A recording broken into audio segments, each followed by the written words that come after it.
ও মা, আজকে রাতে ডিনারে কি খেতে চাও? নুডলস খেতে চাই, কিন্তু একটু হেলদি করবি। আজ একটা অন্য রকমের নুডলস বানাবো।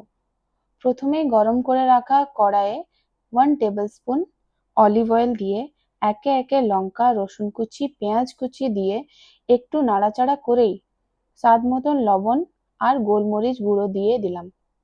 এরপর একটু ভাজা হয়ে গেলেই জিরি জিরি করে কেটে রাখা গাজর এবং লাউ সাথে 100 গ্রাম পনির দিয়ে একটু নেড়েই 2 মিনিটের জন্য লো ফ্লেমে ঢাকা দিয়ে দেব।